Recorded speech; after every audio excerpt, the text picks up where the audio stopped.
Creating fire is a primal skill, a fundamental act that has shaped human civilization since the dawn of time. It's a connection to our past, a skill passed down through countless generations, etched into our very DNA. Connecting us to our ancestors in the wild. It's a tangible link to the people who relied on fire for survival, for community, and for spiritual connection. Imagine the stories told around crackling flames, the knowledge shared, the bonds forged. For millennia, fire meant survival. It was the difference between life and death, the cornerstone of human existence. Without it, our ancestors would have been vulnerable to the elements, unable to cook food, and at the mercy of predators. Warmth, a refuge from the cold, a comforting embrace in the face of harsh conditions. Fire provided a safe haven, a place to gather and find solace. Light, piercing the darkness and pushing back the unknown. It allowed our ancestors to extend their day, to explore their surroundings, and to ward off the creatures of the night. Safety, a protective barrier against the dangers that lurked in the shadows. The flickering flames kept predators at bay, providing a sense of security and allowing for rest and recovery, and nourishment. Fire transformed raw ingredients into digestible meals, unlocking vital nutrients and allowing our ancestors to thrive. Cooking made food safer and more palatable, contributing to improved health and longevity. Today, learning to make fire is more than a party trick. It's a connection to something deeper, a way to reclaim a lost part of ourselves. It's about understanding the fundamental skills that sustained our ancestors and applying them to our modern lives. It's about self-reliance, the ability to provide for yourself and navigate the natural world with confidence. It's knowing that you can handle whatever challenges come your way, equipped with the knowledge and skills to survive and thrive, and rediscovering our place in nature. It's about stepping away from the distractions of modern life and reconnecting with the rhythms of the natural world. It's about finding peace and tranquility in the simplicity of a crackling fire and the vastness of the wilderness. When you make fire with your own hands, you're not just creating a flame. You're engaging in a process that requires patience, skill, and a deep understanding of the natural world. You're becoming an active participant in the cycle of life. You see the world differently. You begin to notice the subtle details that often go unnoticed in our busy lives. You develop a heightened awareness of your surroundings and a deeper appreciation for the resources that nature provides. A birch tree becomes tinder, a valuable resource for starting a fire, its papery bark easily catching a spark and igniting into a flame. You learn to identify the specific qualities of different materials and how they can be used to your advantage. A stone becomes a tool. You recognize the potential hidden within the seemingly ordinary objects around you, transforming them into instruments for survival and creation. This knowledge builds confidence, empowering you to face challenges with a sense of self-assurance and competence. You realize that you are capable of more than you thought possible, and reminds us of our innate capabilities. We are all born with the potential to learn and adapt, to create and survive. Firemaking is a tangible reminder of this inherent strength. Fire is the cornerstone of bushcraft, the foundation upon which all other survival skills are built. It's the key to unlocking the potential of the wilderness and transforming it from a hostile environment into a place of comfort and sustenance, enabling us to purify water, eliminating harmful bacteria and making it safe to drink. This is a critical skill in any survival situation, as access to clean water is essential for maintaining health and preventing dehydration. Cook food, transforming raw ingredients into nourishing meals that provide the energy and sustenance needed to survive. Cooking also makes food more palatable and easier to digest. Signal for help, creating a visible plume of smoke that can be seen from miles away, alerting rescuers to your location in an emergency. Knowing how to build a signal fire can be a lifesaver in a critical situation. And stay warm. Fire provides a vital source of heat, protecting us from hypothermia and allowing us to conserve energy in cold environments. Mastering fire is a profound responsibility, demanding respect for its power and an understanding of its potential dangers. It requires careful planning, diligent tending, and a commitment to safety, and brings a quiet sense of accomplishment. There's a deep satisfaction that comes from creating something essential from scratch, from mastering a skill that has sustained humanity for millennia. Think of this journey as learning an ancient language, a language spoken by our ancestors, a language that connects us to the natural world, the language of wind, trees, and stone. It's about understanding the subtle cues of the environment, the way the wind affects the flame, the properties of different types of wood, and the potential of a simple stone to create a spark. We'll learn patience, respect for the materials we use, and the environment we inhabit. Firemaking is not a race. It's a process that requires careful attention and a willingness to learn from our mistakes, and how to work with nature, not against it. It's about understanding the delicate balance of the ecosystem and minimizing our impact on the environment. This isn't about conquering the wild, about dominating nature or imposing our will upon it. It's about something far more profound, but finding our rhythm within it. It's about becoming attuned to the natural world, understanding its cycles, and living in harmony with its rhythms. Every spark is a link to generations before us, a connection to the countless individuals who have relied on fire for survival, warmth, and community. Fire teaches us to observe, adapt to the ever-changing conditions of the natural world. We learn to read the wind, assess the moisture content of the wood, and adjust our techniques accordingly. And appreciate the resources around us.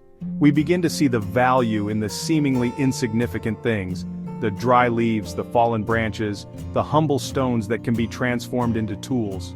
It's a skill that empowers, giving us the confidence to face challenges, and the ability to provide for ourselves in the wilderness, and humbles at the same time. It reminds us of our place in the grand scheme of things, of our dependence on the natural world, and of the power of the elements. As we begin, remember, this is more than just a skill. It's a journey of self-discovery, a connection to our past, and a pathway to a deeper understanding of the natural world. You're not just making fire, you're participating in an ancient ritual, a timeless act that has shaped human history. You're carrying forward a legacy. You're becoming part of a long line of firemakers, connecting to the wisdom and knowledge of generations past. Let's discover what it truly means to be a firemaker, to embrace the challenges, to learn from our mistakes, and to connect with the power and beauty of fire. The wild is generous. It provides us with everything we need to survive, from the wood to build our fires to the water to quench our thirst. If you know how to listen, if you pay attention to the subtle cues of the environment, you can unlock its secrets and learn to thrive in its embrace. And with fire, you unlock a deeper understanding of the world around you. You become part of its ancient story. You become a participant in the ongoing narrative of humanity's relationship with fire, a story that stretches back to the dawn of time. The secret to fire is great tinder. It's the crucial first step, the foundation upon which your fire will be built. Without the right tinder, all your efforts with kindling and fuel wood will be in vain. So let's delve into the world of tinder and discover how to find the perfect materials to ignite your next campfire. The ideal tinder is fine, dry, and flammable. Think of it as the bridge between a spark and a flame. It needs to catch that initial spark easily and then burn hot enough to ignite your kindling. Look for materials as light as dust and as dry as bone. The lighter the material, the more readily it will catch a spark. The drier it is, the faster it will ignite and the hotter it will burn. Consider it like this: moisture is the enemy of fire. Birch bark is excellent. It contains natural oils that make it highly flammable, even when slightly damp. To prepare it, peel away the outer layers for dry, papery sheets. These thin sheets are perfect for catching a spark and creating a strong, consistent flame. You can even crumble them into a fine powder for even better results. Seed down from cattail, or thistle. These fluffy materials are incredibly light and airy, making them ideal for catching even the smallest spark. However, they burn very quickly, so you'll need to be prepared to add more tinder and kindling rapidly. This type of tinder catches a spark easily but burns fast. It's like a flash of energy, quickly igniting and then disappearing. Because it burns so quickly, have more material ready. You'll want to have a good supply of tinder on hand to keep the flame going long enough to ignite your kindling. Dry grasses, dead bracken, and brittle twigs from evergreens are all good finds. These materials often contain resin, which makes them burn hotter and longer. Think like rain. Where does water not reach? Consider the natural shelter provided by trees, rocks, and overhangs. That's where you'll find the driest tinder. These protected spots are nature's tinder boxes, offering a haven for dry, flammable materials. Gather more than you think you'll need. It's always better to have too much tinder than not enough. You never know when you might need to restart your fire or add extra fuel to keep it going. Test everything.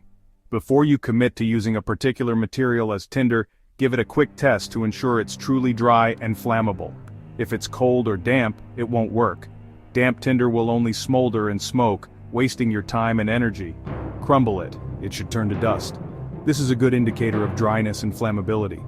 If the material crumbles easily, it's likely to catch a spark and burn well. Build a tinder bundle with a mix of materials.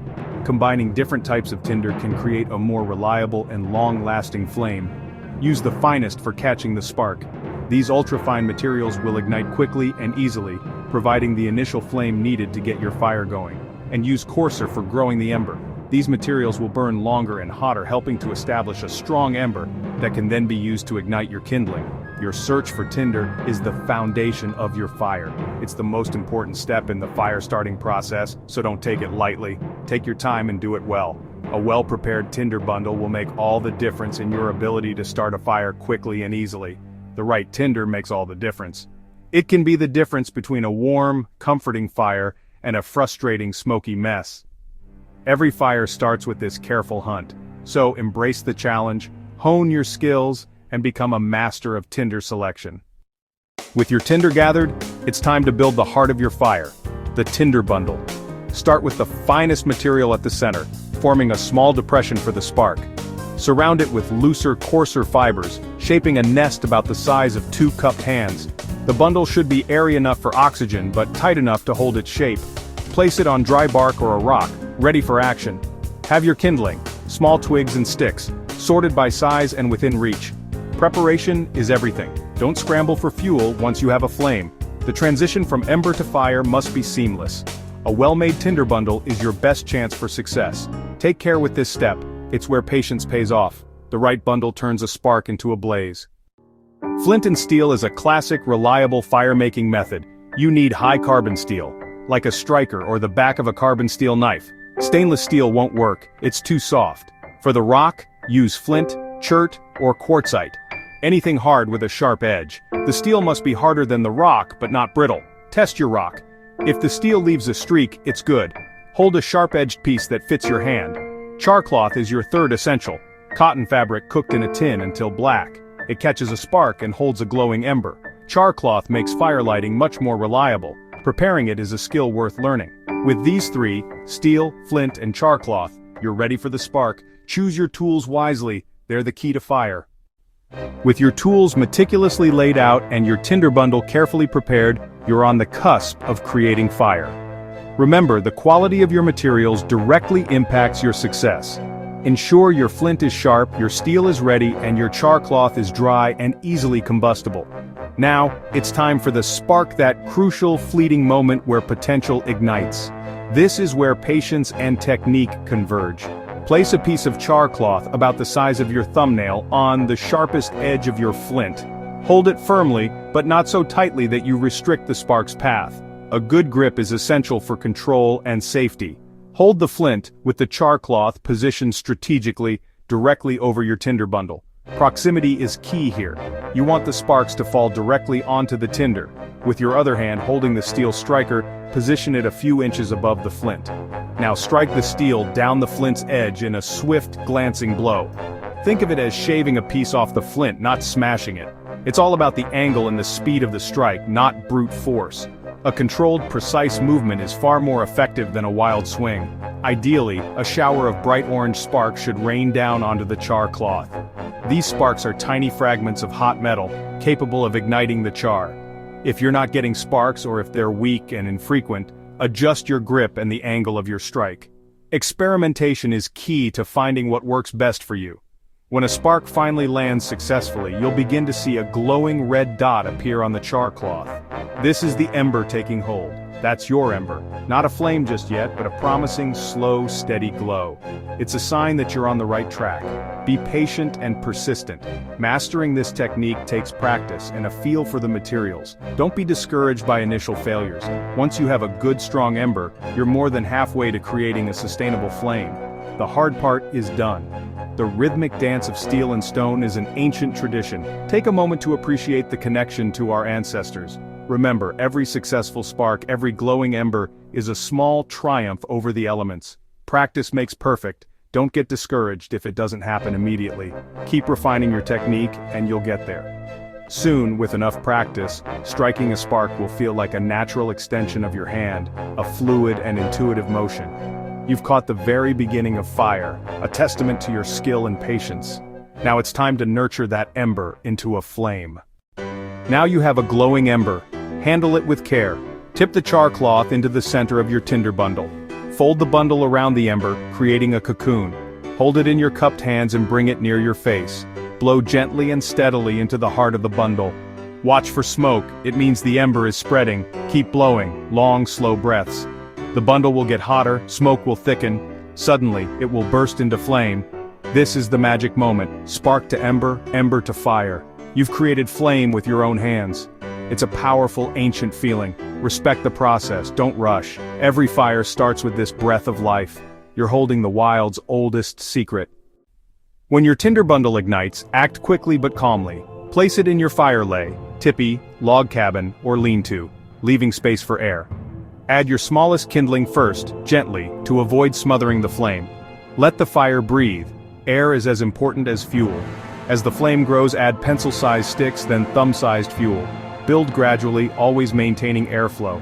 Listen to the fire, respond to its needs. Don't rush, patience builds a strong core of embers. When larger sticks catch, you have a sustainable fire. Take a moment to appreciate your work. You've built a fire from a single spark. You are now the fire's keeper. Fire is a tool. Nothing beats a meal cooked over your own flames. Use a green stick from a safe tree to roast food over the coals, not the flames. Turn food regularly for even cooking. For water, bring it to a rolling boil for at least a minute to purify. Use a metal container or suspend it over the fire with a stick. Hot stones or leaf-wrapped food in embers are great for gentle, flavorful cooking. Simple methods work best, no fancy gear needed. Cooking over fire connects you to ancient rhythms. It's nourishing for body and spirit. Every meal is a reward for your effort. Fire completes the circle: warmth, light, and food. Savor the satisfaction of wild cooking. With fire comes responsibility. Always treat it with respect. Choose your fire site carefully. Clear a wide circle down to bare soil. Never build fires under low branches or near dry grass. Keep water or sand nearby to extinguish flames. Never leave a fire unattended, not even briefly. Watch for wind and stray sparks. When done, douse the fire thoroughly, stir the ashes, and douse again. Only leave when the ashes are cool to the touch. Restore the site. Scatter ashes, cover bare earth, and leave no trace. Your goal? Leave the wild as you found it. Fire is a gift. Use it wisely. Respect for fire is respect for nature. That's the mark of a true woodsman.